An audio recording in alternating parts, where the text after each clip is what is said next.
अलीगढ़ के रामघाट रोड पे इस समय आस्था का अद्भुत दृश्य देखने को मिला है, जहां पर कांवड़ियों के लिए शिविर का आयोजन किया गया है और भोलेनाथ के दूर दराज से आए भक्तों की सेवा की जा रही है। बताया जा रहा है इन शिविरों में भक्तों के लिए खाने पीने, ठहरने और प्राथमिक उपचार की व्यवस्था की गई है। साथ ही स्थानीय लोग और सामाजिक संगठनों के द्वारा श्रद्धा के साथ सेवा की जा रही है। हर हर महादेव के जयकारों के साथ पूरा इलाका गूंज रहा है। वहीं दूसरी तरफ प्रशासन भी सुरक्षा के लिए एकदम सतर्क नजर आ रहा है। चलिए देखते हैं कीर्ति सिंह के साथ एक खास रिपोर्ट ग्राउंड से। नमस्कार, मैं हूँ कीर्ति सिंह और आप देख रहे हैं प्लैनेट न्यूज़ इंडिया। आज हम मौजूद हैं अलीगढ़ के रामघाट रोड पर, जहाँ पर कांवड़ यात्रा शुरू हो चुकी है और कांवड़ यात्राओं के लिए ये काफ़ी सारे शिविर लगाई गई है उनकी सुविधा के लिए। चलिए जानते हैं अब कांवड़ियों से कि उनके लिए सुविधा यहाँ पर कैसी है। सर, आपका नाम? हिमांशु गर्ग। हिमांशु गर्ग जी। हिमांशु गर्ग जी, मैं जानना चाहती हूँ ये कांवड़ यात्रा के लिए आपने जो शिविर लगाया है, ये आप सेवा कब से करते हैं? ये विगत 28 वर्षों की भांति इस वर्ष 29वें वर्ष में महाशिवरात्रि के पावन पर्व पर कांवड़िया शिव भक्तों के लिए आस्था की ओर से विशाल मेडिकल कैंप और विशाल भंडारे का आयोजन किया गया है, जिसमें सभी प्रकार की व्यवस्थाएं हम कांवड़िया शिव भक्तों के लिए करते हैं। उनके पूरे मेडिकल कैंप, एक्यूप्रेशर थेरेपी, सभी प्रकार की थेरेपी मेडिकल कैंप में रहती है। एम्बुलेंस, 8-8 घंटे के डॉक्टर्स 24 घंटे के हिसाब से यहाँ पे शिव भक्त कांवड़ियों के लिए उपलब्ध रहते हैं 48 घंटे तक।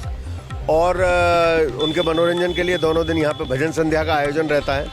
बाबा भोलेनाथ अमरनाथ के रूप में यहाँ स्वयं विराजमान होकर के शिव भक्तों को दर्शन देते हैं, जो हमारे मुख्य अतिथि भी इस कैंप के वही रहते हैं और बाबा यहाँ पे स्वयं विराजमान होते हैं। थोड़ी देर बाद बाबा अपना स्थान लेंगे और उसके बाद अनवरत परसों सवेरे तक बाबा यहाँ पे विराजमान रहेंगे हिम शिवलिंग के रूप में।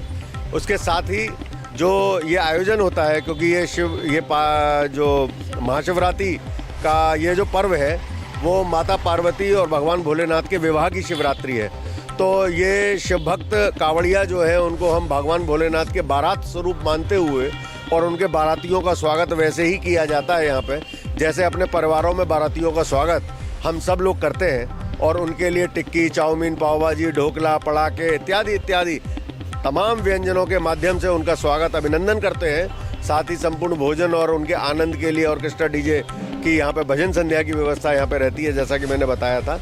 और यहाँ पे एक विवाह का वातावरण बिल्कुल आस्था के पूरे कैंप पर रहता है और उस आनंद को महसूस करते हुए बाबा भोलेनाथ का दर्शन कर और उनसे प्रेरणा और आशीर्वाद ले आगे की यात्रा सुगम करते हैं। शिव भक्त और आस्था परिवार भी कामना करता है सभी शिव भक्तों की मनोकामना पूर्ण हो, उनकी यात्रा सफल, सुखद एवं मंगलमय हो। इसी कामना के साथ 28 वर्षों से 29वें वर्ष में महाशिवरात्रि के पावन पर्व पर आस्था परिवार काम कर रहा है। अच्छा, तो आप 29 सालों से काम कर रहे हैं, तो मैं ये जानना चाहती हूँ, आप कांवड़ यात्रा को लेके इतना सब कुछ कर रहे हैं, तो आपको ये सेवा करके कैसा महसूस? मैं 1996 में पहली बार गया था और ये प्रेरणा मुझे वहीं से मिली। जो अब तक की अमरनाथ यात्राओं का सबसे विहंगम खराब दृश्य प्रकृति का उस 1996 में हुआ, जब ग्लेशियर कोलैप्स हुआ था। और उस समय पे जब मैंने सेवा वहाँ पे शिव भक्त कांवड़ियों मतलब शिव भक्तों की करते हुए वहाँ के कैंप वालों को देखा तो मन अभिभूत हुआ कि भाई ऐसी सेवा तो किसी सौभाग्यशाली को मिल सकती है। और स्वयं मतलब आप ये समझो कि जितना व्यक्ति कर नहीं सकता वो अपने शरीर से उससे ज़्यादा श्रम करके सेवा के भाव में काम करता था। तो ये मानो कि भगवान भोलेनाथ ही उनको प्रेरणा दे रहे हो। बस उसी प्रेरणा को आधारभूत मानते हुए यहाँ पर 1997 में ये शिव भक्त कांवड़ियों के मध्य में ये काम शुरू किया था। आज पूरी टीम बड़ा आनंद महसूस करती है और उनके सेवा करके, उनकी चरण रज लेकर के और उनका आशीर्वाद लेकर के, और मानो हर रूप में यहाँ पे भोले नजर आते हैं। ऐसा स्वरूप यहाँ पे, ऐसा वातावरण यहाँ पे 2 दिन तक रामघाट रोड का परिसर का रहता है। मैं एक चीज़ और छोटी सी जानना चाहूँगी आपसे कि शिव भक्ति करके आपको कैसा अनुभव लगा? शिव मेरे जो है गुरु हैं, आध्यात्मिक चेतना का केंद्र है और संपूर्ण सृष्टि के महासंहारक हैं। ब्रह्मा विष्णु महेश जो कहे जाते हैं, तो ब्रह्मा जी उत्पत्ति करता, विष्णु जी संचालन करता और महायुति में अगर कोई है तो वो महादेव है, महाशिव है और महाकाल भी उन्हीं को कहा जाता है। तो वो सर्व आनंददाता भी है और प्रेयंकारी भी है तो शिव ही अपने आप में संपूर्ण है, तो जिनका पूजन अपने आप में आदि से लेकर के आराध्य तक किया जा सकता है। बहुत बहुत धन्यवाद सर, आपने हमको इतना सब कुछ बताया। इसमें हमने 21 वर्ष इस संस्था के पूरा होने के बाद में 2019 में 22वें वर्ष में जब प्रवेश किया, तो हमने, चूँकि ये शिवरात्रि भगवान भोलेनाथ और माँ पार्वती के विवाह की शिवरात्रि है, तो उसी को आधारभूत मानते हुए यहाँ पे निम्न आय वर्ग की कन्याओं के विवाह का संकल्प लिया। आपने और आज 2019 से लेकर के और आज तक ये संस्था 8 कार्यक्रम निम्न आय वर्ग की कन्याओं का सामूहिक विवाह के रूप में करा चुकी है, जिसमें अब तक विगत वर्षों में 184 कन्याओं का 184 कन्याओं का विवाह अभी तक संस्था करा चुकी है।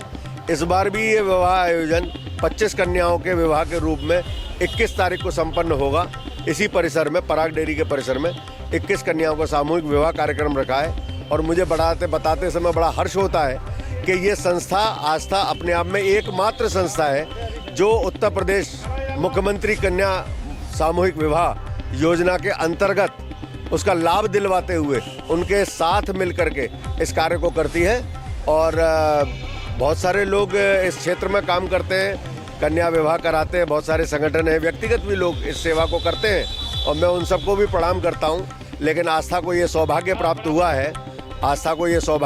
हुआ है कि हम अपने जितने भी जोड़े होते हैं उन सबको मुख्यमंत्री सामूहिक कन्या विवाह योजना के अंतर्गत 1 लाख रुपए का लाभ अतिरिक्त दिलवाते हैं और संस्था की ओर से भी लगभग 85,000 रुपए का सामान, उनको दैनिक उपयोग का संपूर्ण सामान दिया जाता है, जिसमें कि बेड है, गद्दा है, तकिया है, चादर है, कंबल है, अलमारी है, कुर्सी मेज है, मशीन है, सिलाई मशीन है, साइकिल है, मिक्सी है, पंखा है, कूलर है। तो एक तरीके से आप पूरी गृहस्थी का सामान, 51 बर्तनों का सेट, स्टील की, नॉन स्टील का Chhabra, bathroom set, each and everything जो उनके कामन है, यानी कि रोटी रखने के कैसरोल तक। एक नव दंपत्ति को जो एक नए जीवन को प्रवेश करते समय जो आवश्यकताएं होती हैं उनको देने का काम आस्था परिवार अपने सहयोग से करता है। और साथ ही मुख्यमंत्री कन्या सामूहिक विवाह योजना के अंतर्गत प्रत्येक जोड़े को 1 लाख रुपए का लाभ दिलवाने का भी काम आस्था परिवार करता है। मुझे हर्ष है कि ये कार्य हम कर पा रहे हैं, ईश्वर ने हमको इसके लिए चुना। हम भगवान भोलेनाथ का इस कार्य के लिए बहुत धन्यवाद करते हैं। और मैं बस इतना चाहती हूँ कि कांवड़ियों के लिए आप कुछ कहना चाहेंगे। कांवड़िया शिव भक्त, मैं क्या कहूँ, शब्द नहीं है। हम तो कुछ भी नहीं कर पाते। जो लोग कांवड़ लेकर के, और यहाँ पे 50 किलोमीटर की कांवड़ है, जब हम देखते हैं हरिद्वार से लेकर के और दिल्ली कांवड़ चढ़ती है, या अन्य देश के विभिन्न क्षेत्रों में 300, 400 किलोमीटर कांवड़ जाती है, तो ये निसंदेह बहुत अभूतपूर्व है। ये शिव की अनन्य भक्ति और शिव की कृपा के बगैर संभव नहीं है। मैं उन सबको प्रणाम करता हूं और उनकी सफल, सुखद एवं आनंदमयी यात्रा की मैं और पूरा आस्था परिवार कामना करता है। हृदय से वंदन, हृदय से अभिनंदन। हर हर महादेव। महादेव। धन्यवाद सर। आपका नाम? प्रीति जी, आप कहाँ से कांवड़ यात्रा शुरू की है आपने? मैं रामघाट से आपने, और कहाँ से हैं? मथुरा से आई हूँ। मथुरा से आए हैं आप? हाँ। और अब कहाँ तक लेके जाएंगे? मैं मथुरा लेके जाऊंगी, भूतेश्वर पर चढ़ाऊंगी। तो आपने कोई मनोकामना ली है? मनोकामना जो भोले बाबा का अपना इच्छा होगा वही होगा। हम अपना सच्चे दिल से कांवड़ लाए हैं। तो यहाँ पे जो शिविर सेवाएं बनी हुई है, यहाँ पे आपको सेवाएं कैसी लग रही है? अच्छी लग रही है, ऐसी बात नहीं है कि अच्छी लग रही है, खूब अच्छी लग रही है। और शिव जी की भक्ति को लेकर आप क्या कहना चाहिए? बहुत अच्छी मनोकामना पूरा होवे।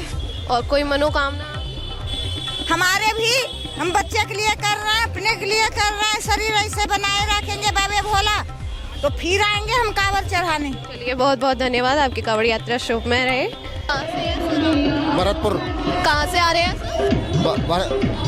और आपका नाम? अमित कुमार जी। कहाँ से कांवड़ लाएंगे? नरोरा से। और कहाँ तक जाएंगे? भरतपुर से आगे। तो और ये शिविर की सेवाएं वगैरह आपको कैसी लग रही है? सही लग, बढ़िया लग रही है। और शिव भक्ति के लिए क्या कहेंगे आप? जय।